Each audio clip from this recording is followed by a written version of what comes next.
Frank Ranks, Week 11. We have 7 books from Marvel, DC, Independents. What's going to be number 1? Let's find out right now.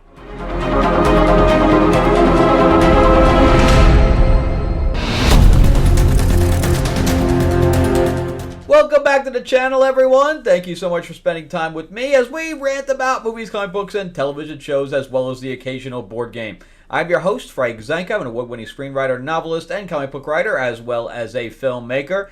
And yep, we are starting to shoot next week, so I'm probably going to drop off for a couple of weeks. I might be able to get something during the weekend, but that's about the extent of it. I'm already in pre-production. I'm doing schedules all day. But yeah, I had time to do this real quick because I'm going to go pick up my comics for this week. But remember to give me a like, give me a thumbs up if you can. And if you can't subscribe, please do share this video out there. And if you'd like to read anything that I've written, I am on Amazon. Just type my name in. You'll see my sci-fi quadrilogy, Destiny Aurora, that was also made into a board game, into an RPG, and a graphic novel.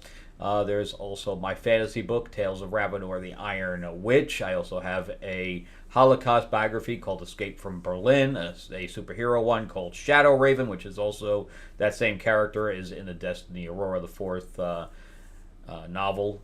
And then on top of that, I have my other comics out there as well, and I have a horror book called The Awakening, which is like Sixth Sense. I'm working on a new book right now called Battle for the Ruby Slippers, and I'm working on a new comic that we're going to be releasing on Kickstarter probably within the next month or so, called Fairy Tales of Terror. All right, so let's jump into this real quick. Okay, so we are going to start with number 7, and number 7 would be Marvel with the end of the run of Namor by Jason Aaron. And Jason Aaron is known for trying to break everything. He's the kid in the candy store carrying a baseball bat around, and that's what makes him happy. He's not happy unless he breaks stuff. So you can forget about whatever you knew about the character before, because he's going to come in and do something completely different with it, and throw backstory in there that never existed and things to that effect. He did that with The Punisher. I know those people that like that, and I was not one of them. So with this, I did like his run for Jane Foster Thor. That was probably the only thing that I've ever liked that Jason Aaron has done. But this is the story of Namor, who was in prison, breaks out of prison because everybody is vying for the throne of Atlantis. And he goes down there and fights every single one of them. He fights thousands and thousands of troops by himself, which is complete bullshit. And then on top of that, he breaks the throne and decides that there is not going to be a throne anymore because Jason Aaron is against the monarchy, apparently. And the same thing happened with Aquaman at one time where, everybody's against the monarchy, so in comics it can't exist. I hate for them to try to write an Arthurian legend, Well, we have the round table, there's no reason for the monarchy, which is pretty much what happens here. This is a completely waste of time, 8 issues in, and nothing happens. It's complete garbage. All right, so number 6, another Marvel book. Marvel doesn't do very well, apparently. West Coast Avengers, number 6. Jerry Duggan writing, and this is basically about Ultron with the West Coast Avengers, because Tony and Rhodey, they're trying to build a Thunderbolts, but by trying to not only recruit bad guys, but by trying to rehabilitate them. That is a really bad idea. And one of the people they're trying to rehabilitate is Ultron, who is a robot, a killer robot at that. But because he showed his code to Tony, everything's all good. It's all good. I know you killed, hundreds of people in the past, but don't worry. Murder's no big deal. No biggie. I don't have to see those people again. I don't talk to those people's family. Tony's like, it's done. You're all good now.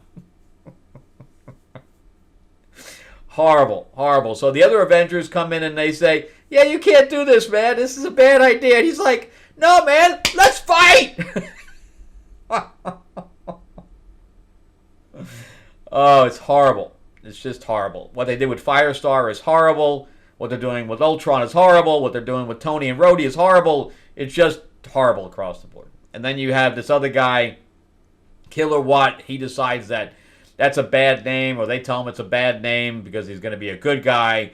So instead, not that Killer Frost doesn't exist, but on top of that, it's just a bad idea. So they pick something else, and he picks Wonder Man just to screw with Wonder Man.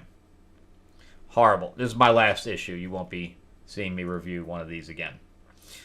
Okay, so number 5. We have a DC book, JSA. Now, this is... I actually like this. I'm still continuing it. It's just not as good as some of the other stuff that's out there. There's a lot of independent stuff that's actually pretty good right now.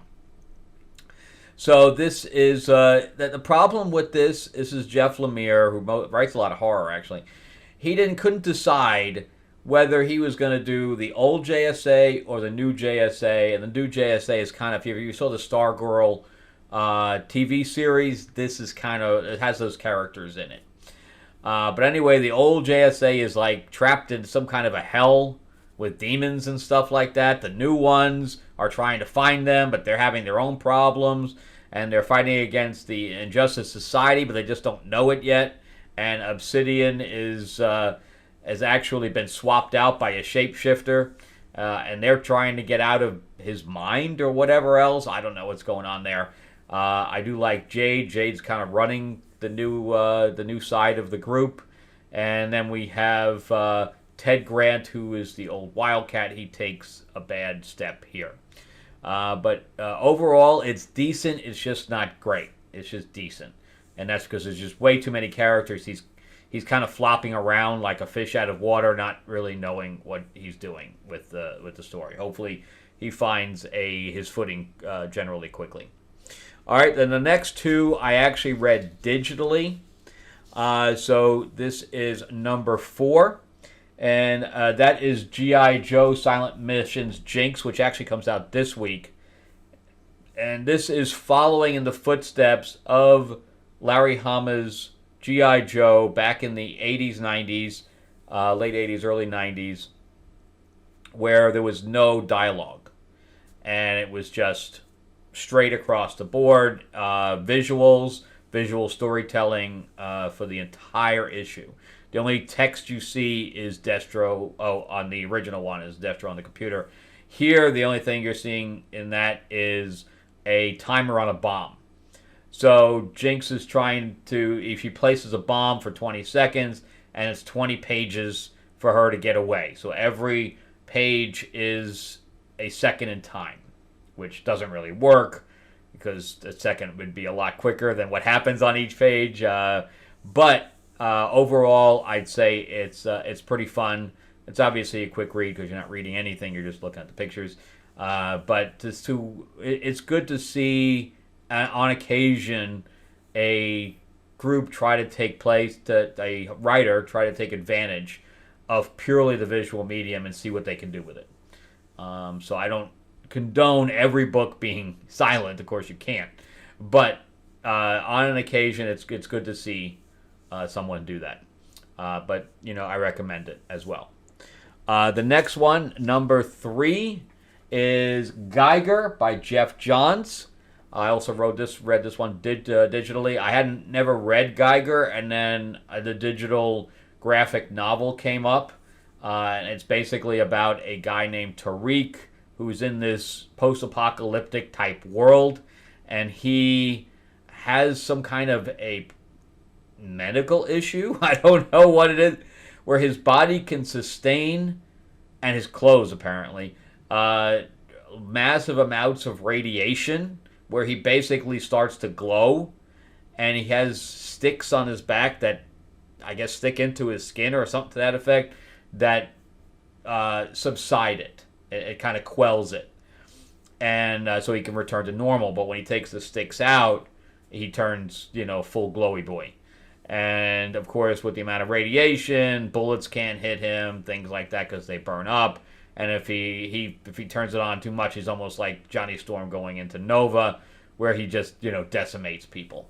And now he found this other woman named Ashley Arden, I think, because he was looking for the doctor that made the sticks, and she's telling him that he can control it and stuff like that. So because she has the same abilities that he has, or the same curse, depending on how you look at it. Plus, he's had some bounty hunters after him that went after the dog. He has a two-headed dog named Barney, and he's got a knight with him that was basically a knight from Las Vegas or something like that. So he has armor, but he's not a real knight. But anyway, he's got him with him. So he's got like a little group with them that ended up finding this girl. And then we find out that the girl has the doctor. She said that the doctor was dead, but she actually has him locked up underneath. And now this one here, they fight against some kind of bandits or something to that effect. And the doctor is released, and Tariq realizes that, Ashley's not everything that she said she was.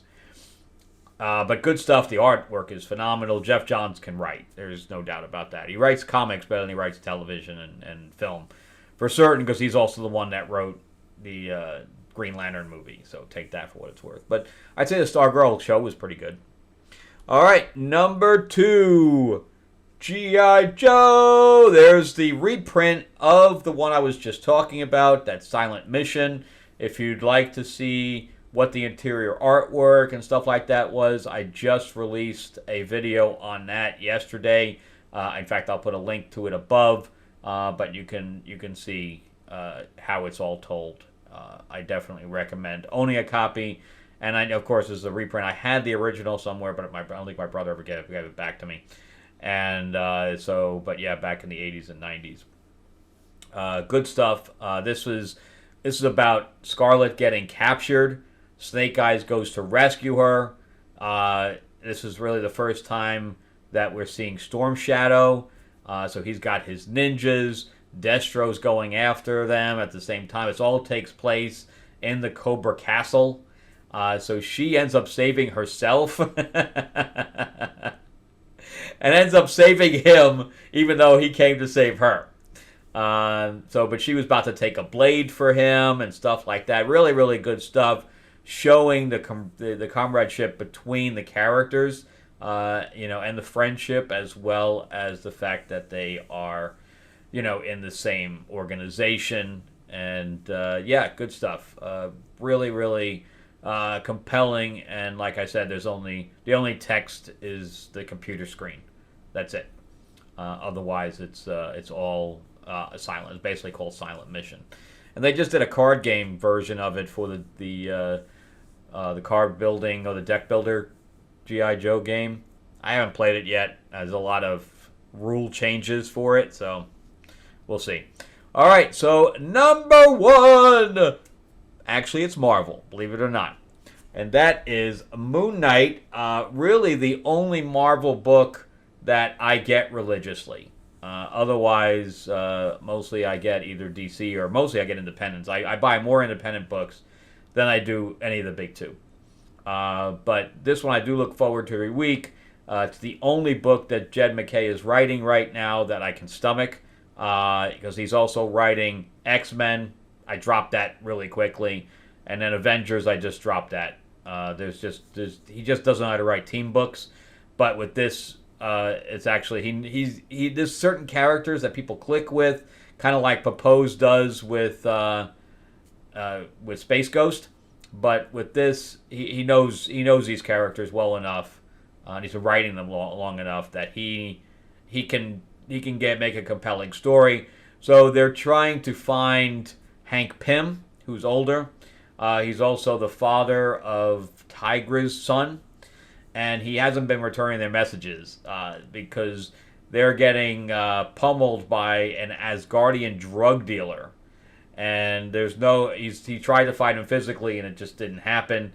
So they're trying to get Hank Pym to do some kind of an antidote or something like that, or something anti to the drug, and they can't find him. So instead, they go to his daughter, who is now the Wasp, and start fighting her as a group of villains. And that's what you see here is 8-Ball, who was a villain at one time. and that's not really Deadpool. That's chalk, and there's also a pocket in the back. So they're like the pool squad or something like that. Pool party. They're the pool party. But anyway, they attack Wasp to get Hank Pym's attention, and when they do, all hell breaks loose. So yeah, good stuff. I thought it was a really good plot, and I like the overall story of the Asgardian drug dealer. I think that's a really good idea. All right, well that's it for me. Let me know what you guys are reading. Do you agree with my list? Do you like some things better? Are you a big West Coast Avengers fan? Do you think Ultron's being treated unfairly? All right, well, remember to give me a like, give me a thumbs up if you can. If you want to subscribe, just click that bell ding ding, and you'll get my notifications about when I release new videos daily. Well, it'll be daily when I get back from the shoot, but that'll be it. That'll be it. I'll be doing it for this week, and then I'll be taking a 2-week hiatus. All right. Also remember, too, if you'd like to read anything that I've written, you can make fun of my writing by clicking Amazon and just typing my name in it, and you'll see all the stuff that I've written there. All right. Thank you guys again so much. Have a great week. I'll see you on the next episode. All right. Bye-bye.